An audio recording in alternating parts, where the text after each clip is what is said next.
Phone memory বা internal storage full হয়ে গেলে কোনো কিছু ডিলিট না করে আপনি এটা খালি করবেন কিভাবে, এর জন্য আপনাকে একটা সিক্রেট ট্রিক্স ফলো করতে হবে। চলুন আমি সেই প্রসেসটা দেখে দিচ্ছি।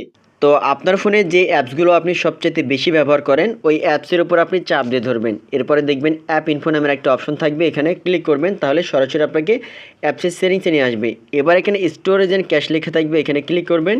এরপরে দেখেন এখানে কিন্তু ইনশর্ট যে অ্যাপসটা রয়েছে এটার সাইজ হচ্ছে 109 এমবি, বা টোটাল এখানে নিয়ে রাখছে 277 এমবি, মানে এটা কিন্তু এক্সট্রা। তো আপনাকে এখান থেকে রিমুভ করতে হবে। তো এখান থেকে নিচের দিকে ক্লিয়ার ক্যাশ লেখা আছে, আপনি এখান থেকে একবার ক্লিক করবেন। এরপরে ক্লিয়ার স্টোরেজ লেখা আছে, এখানে ক্লিক করবেন, তারপরে ওকেতে ক্লিক করবেন। দেখতে পাচ্ছেন এখান থেকে এবার রিমুভ হয়ে গেছে, 109 এমবি চলে আসছে।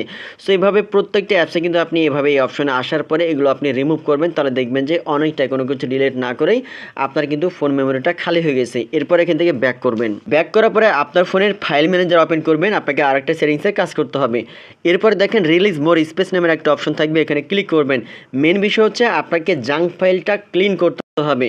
তো এখানে জাঙ্ক ফাইল অপশনে আমি আসলাম, এখান থেকে অলরেডি স্ক্যানিং চলতেছে। তো দেখতে পাচ্ছেন স্ক্যানিং হওয়ার পরে 215 এমবি পর্যন্ত এটা কিন্তু রয়েছে। এখন এটা রিমুভ করতে হবে, এর জন্য ক্লিন লেখা আছে, আপনি ক্লিনে ক্লিক করলে কিন্তু এটা এক্সট্রা যে আপনার ফোনে যে আপনার যে স্পেস এটা কিন্তু খালি হয়ে যাবে। আপনার ফোনটা দেখবেন যে স্মুথলি কাজ করবে। সো এভাবে খুব সহজে কিন্তু কোনো কিছু ডিলিট না করেই আপনার ফোনের ইন্টারনাল স্টোরেজ বা হচ্ছে ফোন মেমোরি আপনি খালি করতে পারবেন।